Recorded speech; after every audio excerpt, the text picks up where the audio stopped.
So I feel like we've been talking for long enough now with all of these delicious things. Alex brought along a few things from the bar, from Tequila, to very kindly share with me to have a little taste through. So yeah, what do you think we should start with? Well, I thought we could maybe start with a bit of tequila. Yeah. It's always good for, you know, almost midday. Breakfast. Yeah. Breakfast. Yeah. I think because tequila is a product that a lot of people are more familiar with than mezcal, I think tequila is something that was originally made for the European market, because when the Spanish came and colonized Mexico, they were making mezcal for years and years and years and years before the Spanish came. Right. But when the Spanish came, they brought their knowledge of making cognac and brandy to Mexico, and basically put that technology into mezcal. Yeah, right. And they're like, well, we have access to this agave spirit in Mexico, but we want to make money and sell it in Europe. Yeah. How do we do that? And so that's how they brought that knowledge and that technology to Mexico, and ended up making tequila. And I guess the main part of that is that the aging process of putting it in barrels, right? And I guess originally they're using wine barrels and old brandy barrels to be able to get to for their palates. Yeah. Something a little Sort of bit mellow sweeter, mellow it out. Yeah. Yeah, rather than which for me now, like maybe for a lot of people might not be, but you know, a tequila reposado is going to be a nice little starter. Yeah. Just to get the palate going, Yeah. And then maybe at the very end an añejo. Yeah. You know, much more aged tequila. That's Yeah. kind of like more like dessert for me. In my opinion. Well, because they use quite a lot of bourbon barrels now, Yeah. so you get that quite like vanilla flavor. I feel comes through a lot in the stuff Yeah. that's been in there for a little bit longer. Totally, and well, that's like I guess American oak as well. You Yeah. know, tequila makers now use combination of like either those like charred bourbon barrels, or even just new barrels. Yeah. So you're getting a lot of that, you know, those vanilla characters from the oak and Yeah. But we're gonna do a little reposado to get us started. Yeah. Shall I do the honors? Yes, please. So I don't know if anyone's seen this brand before, but Fortaleza, it's like a really awesome, obviously very kind of artisanal one, and it's these like really beautiful hand-blown bottles, and then you've got the little cork is actually one of the piñas. Piñas, yeah. Piñas. Which sure means I'm saying pineapple? it right. Yeah. So that's kind of what the agave plant looks like before it would get cooked, I suppose. Yeah, and I really like this tequila because they're using a lot of let's say old school techniques to the making of tequila, and not going full mass produced big processed. Yeah. And one of the things that they do that makes it really interesting is that they use a taona, which is a giant volcanic stone wheel that normally gets pulled by a horse to be able to crush the agave. Cool. And that taona goes round and round and round, and it's crushing all the cooked agave. But the wheel itself is getting all the flavor and all the wild yeasts. So it's kind of like keeps it keeps adding it back into the actual tequila. Yeah, cool. Cheers. Salud. Salud. So how long would a reposado generally be in the barrel for? I think there's always a debate about this, but normally between a day and 2 years can make it a reposado, because reposado just means actually rested. Right. So blanco tequilas would just like not be in a barrel at all. No. And this is kind of like as soon as it's just like as soon as it's had a little nap in there, it's been rested. Yeah. It's a reposado, yeah.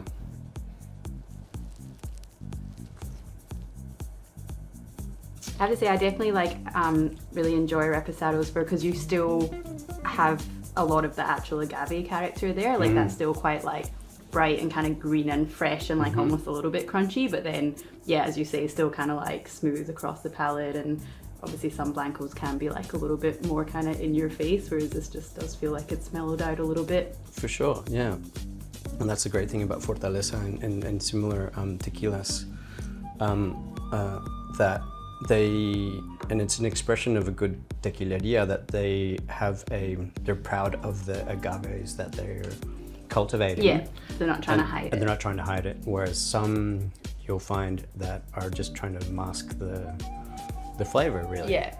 Whereas, yeah, you're right, it's bright and you still get that nice little, even like aloe kind of notes, the vegetal, with that little nice smoothness. Yeah. And then we're going on to mezcal. So it's more like mezcal. Mezcal, yeah. Because, you know, I did just mispronounce Negroni Spagliato, and cause an absolute storm in the comments. So let's make sure that I'm trying my best here. Mezcal. Mezcal. I've brought a couple of different styles and from different regions, as well as something that could be considered a mezcal but could be considered a raicilla.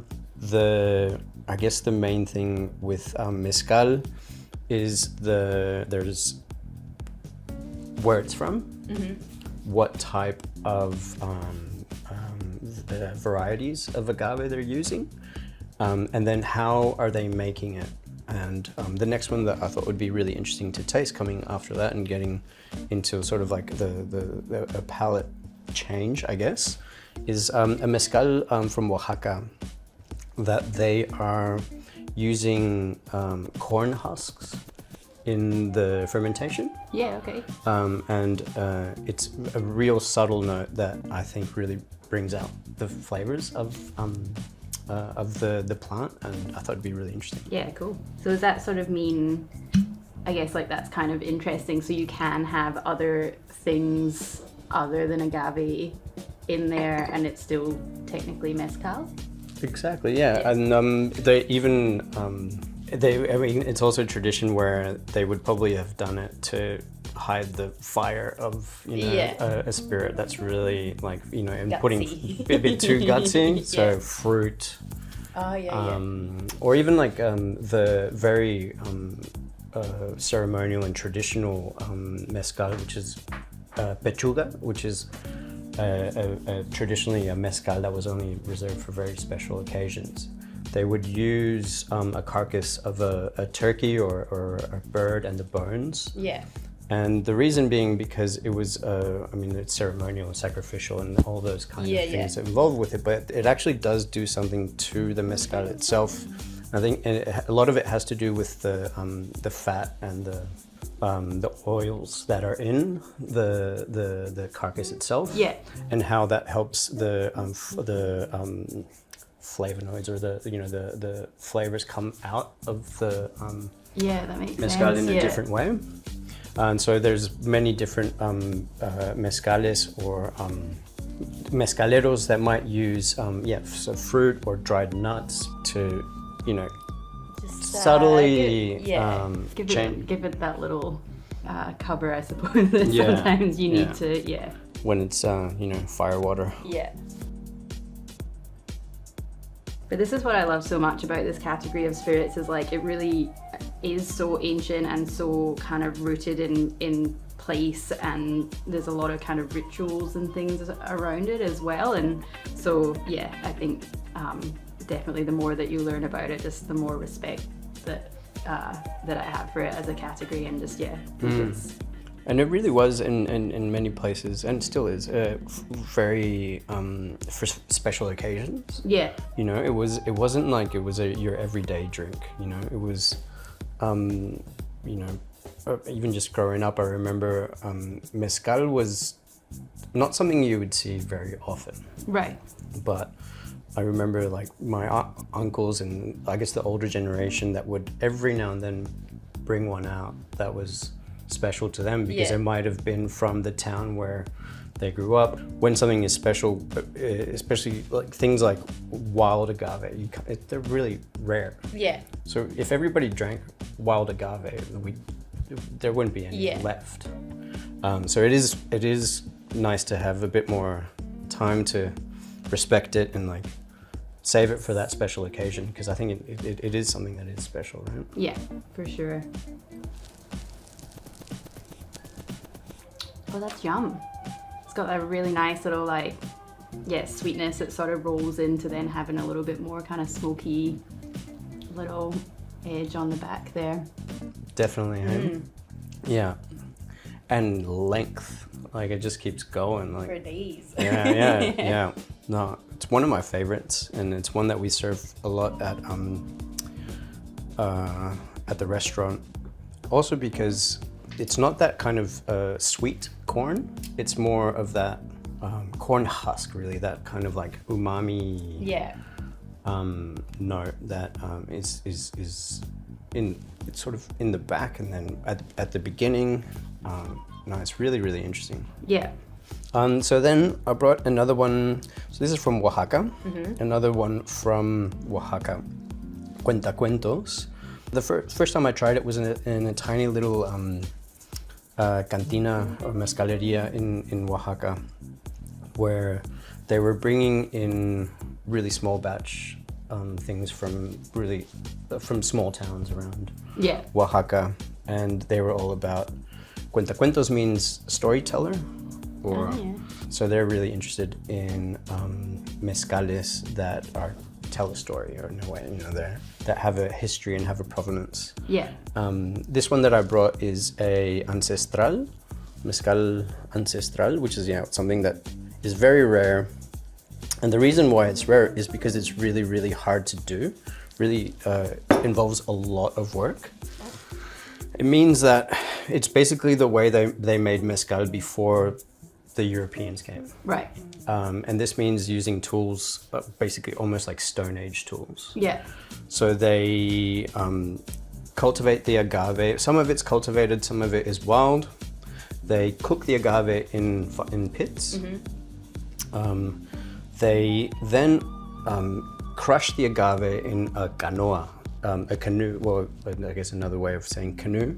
It's a hollowed out tree. They throw in the cooked agave, and they use wooden mallets to crush it by hand, which can take Man, can you imagine days. like the shoulder, like repeated? Oh, these guys are, they're Stacked. just, yeah. So the amount of man hours that goes into making a liter of ancestral mezcal is immense, which makes it rare. And they normally do maybe one distillation or maybe two distillations to bring it down. Then you'll find it can be quite fiery, well, high alcohol. I think this one's like 48%. Okay. Or 40, around there. But they also age it in clay, which I think after a few weeks it kind of like makes it like settle a little bit. Yeah, I think it's just super interesting stuff, super rare, which can make it also quite expensive sometimes. Well, I think I've had this discussion on here before, which is, I think there's obviously certain categories of spirits where like if you get a bargain then great. But I do feel like agave spirits are somewhere where if something is too cheap, then you probably want to be asking why, because it is, just quite a labor intensive process. And with everything we discussed about having to wait for agave to come to maturity and all of that kind of thing, there's just, a lot of costs, I suppose, go into every single bottle. So I feel like if you see a bargain basement one, then that is probably the kind of one that's going to give you a bit of a hangover, It's something that you have to spend a bit of money on to get. It is, and But as it you say, is because it's a special occasion. Yeah. It's a special thing, Many of these ones, they're made once as well in a certain way. They'll never be made again in that same, because it is the mezcalero, the master distiller, that is making the decisions of how to treat each year, each batch differently. Because they're tasting and they're smelling everything along the way. Which obviously is a lot of work. And I guess again going to talking about what you're looking for in a bottle, this one, like, it tells you everything. It tells Yes. it tells you where it is from, how it's been harvested by hand and transported by donkey. Where it's I wish they'd put the donkey's name on there. That. Yeah, the elevation, what wood they used in the fire pit, and this is like encino y pino, which is like pine and oak. Yeah. But yeah, the type of distillation, the type of clay, like and it goes to what we're saying about if they're giving you this information, it's because they are proud of it, and and if you see a tequila bottle that's just saying reposado or blanco, and it's not giving you anything else apart from maybe some branding. Yeah. I think it's they're maybe they're not using something that is quite to the same standards. Yeah. So, yeah. It smells so different, hey? Yeah, it does, doesn't it? It's actually quite like, I'm almost finding it more like delicate and floral. Yes, definitely floral.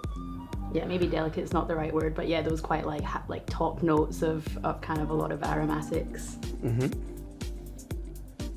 But I think I also get something quite I don't know if it's like foresty or like pine or There's definitely like a fresh kind of green leaf. fresh green. Yeah. Well, that's delicious. Mm. Getting quite a lot of like jalapeno kind of, a little bit kind of crunchy pepper in there. That capsicum-y. Yeah, but that one's not, it doesn't, because I think as well a lot of people often think, mezcal smoky and tequila is not, and that's like a big difference. But this one I'm really not getting much. Not much smoke. Yeah, and I think that's a common thing, or not mistake, or it's a common idea that mezcal should be smoky, or mezcal is smoky, and because mezcal it's not necessarily smoky. Like I've actually found that a lot of the smoky mezcal they're also trying to maybe hide a few things. Yeah. Okay, so I think that there's a little bit of fine. And obviously I think for cocktails quite often that is something that people are looking for. That's kind of what it's bringing to the table sometimes. So you do get some, obviously your vidas and things which are sort of designed more for bartenders to kind of like as a tool, rather than this, which is obviously meant tasting to be like sipped and sipping, and you're right. I also do love a smoky mezcal, but when I do have one, I do think about, how can I make this more interesting? Like, how can I mix it? Maybe how can I? Whereas some of these, I just would really just like to sip on their own. Well, that I could, I feel like I could go back to for days and still be finding. And I think when it's also well made, even if the alcohol level is really high, it is quite easy. Yeah, definitely. That didn't didn't feel much alcohol kind of shock there at all. Like almost because your brain's too busy being like, oh, what are all these other fun flavors that are happening? So. Yeah. But then you go back to it, and then it's like it has. One thing I also learned from this last trip to Mexico, because I kept I've got amazing time like visiting a lot of these actual places, and I kept tasting some of the mezcal with the mezcaleros, and I kept doing the wine tasting that I was taught to do, the slurping and they're like, what are you doing? They're like, no, just drink it. Like, stop being weird. Stop being weird, man. What that's not doing anything. And then I've figured what they were doing as well. They're just like, they do smell. They do take their time smelling, but then once it's in their mouth, they're just like, and then they take a time to feel, and I guess blow out.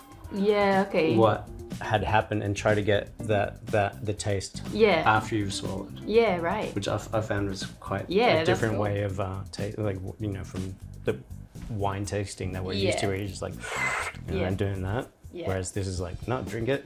And then think about it. And then think ruminate about it. on it. I like that. I guess the next one that I brought, it's from pretty much the same region as tequila. It's from Jalisco, very close to Tequila town itself. The interesting thing that I found that I like about this is that they're using a variety of agave. It's called angustifolia, but they're using techniques, a mixture of techniques of tequila and a mixture of techniques of mezcal, and also what they would call raicilla. Interesting that they do a lot of the stuff that we were talking about, you know, like the daona, which is the wheel to crush the but then once they do that, they're like, well, let's just actually just finish it in stainless steel and like just kind of let that let that happen. Which is, you know, we're living, it's, I guess it's always that kind of ongoing thing in a lot of spirits industries, and I guess the world in general is like, you don't want to let these kind of ancient techniques and things die, but also we do have modern technology, and so how can we use both of these to kind of create, you know, something new and interesting. Sure. So I quite like that kind of like, melding of the two. Yeah, and being practical about what you're doing. And I think the other interesting thing, I guess, that comes to talk about mezcal and agave spirits in general is that they talk a lot about the water that they use. Yeah. So it's like natural spring water from an area that has, you know, volcanic soil substrate, and the water for them is super important. They always make sure it's like pristine.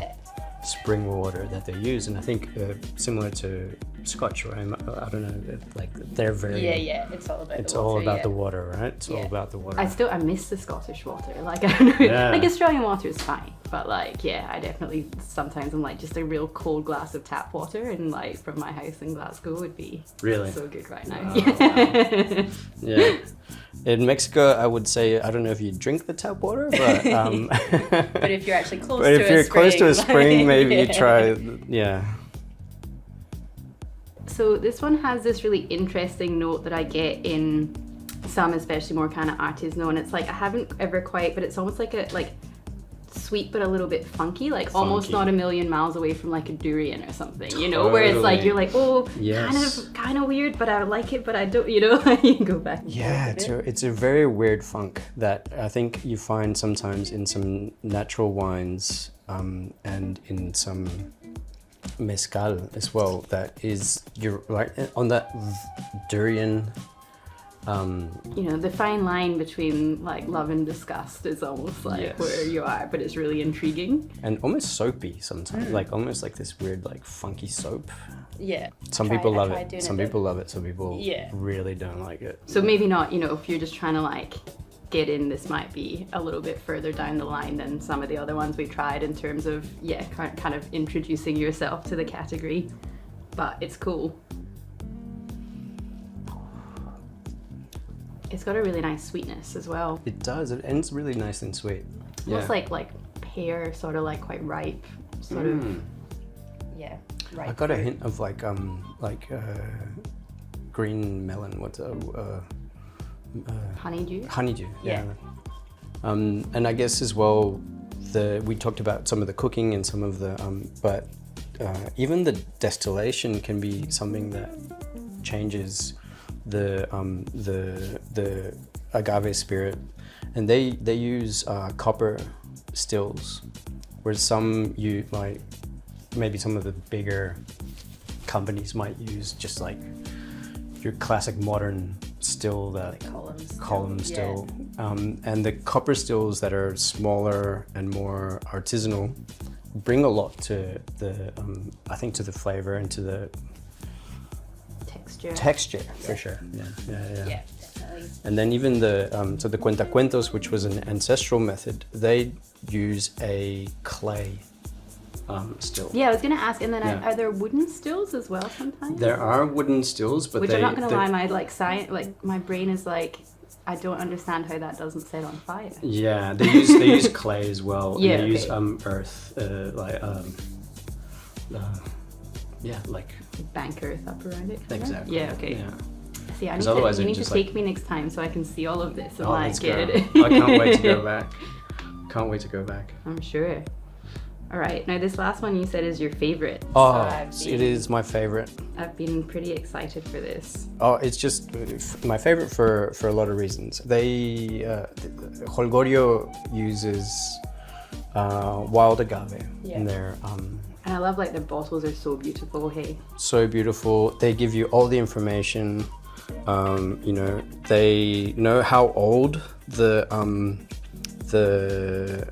wild agave is because they do go out and they find it, they tag it, and they're like, and they'll go back and check it every year. Yeah.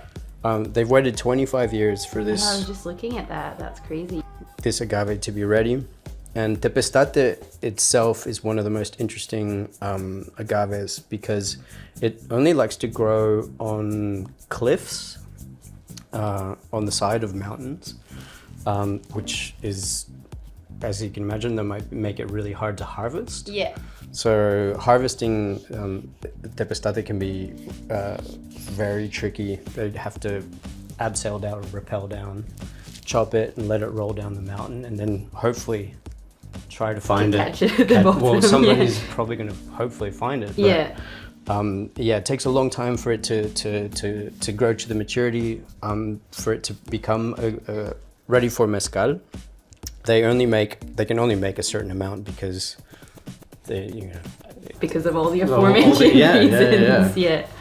It's actually just like mind blowing thinking of, I don't know, the time and effort that goes into some of these bottles. It's like pretty humbling actually to get to enjoy them.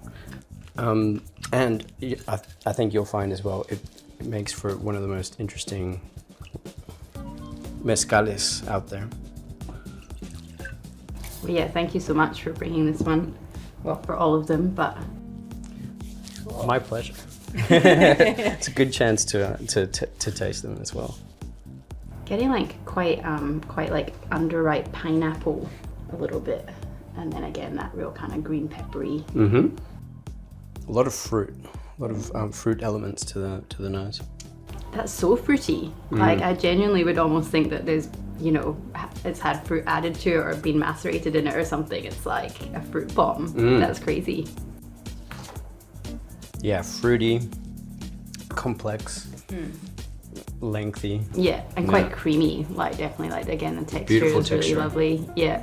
Well, yeah. Thank you so much for this. Oh, my pleasure. Do you have some, I guess, parting advice for anyone that kind of in that first like little introduction was like, yeah, that's me, you know, like how would you recommend sort of slowly maybe introducing yourself to this category? If, you know, because even we've said some of this stuff can be pretty funky and pretty big and booze and, you know, so do you have any little tips and tricks to sort of... Well, I think maybe a nightclub might not be the best time to try them as, you know, because doing these as shots is probably not really the best way to do it. No. There's a time and a place. There's some tequilas and some mezcals. I mean, look, you and I have shared many a shot of tequila and mezcal, so I don't think we're lecturing anyone here. But I wouldn't be reaching for these in that context. I think if anything, I'd be reaching for these in the sense that you want to take your time and try something different. Yeah, don't be afraid also to try to do a little bit of like research as well. Like, I mean, many times I'm also just, when I'm back in Mexico or I'm looking at one that I've never seen before, and the internet's great now. You can just like Google it and you can find out so much more about.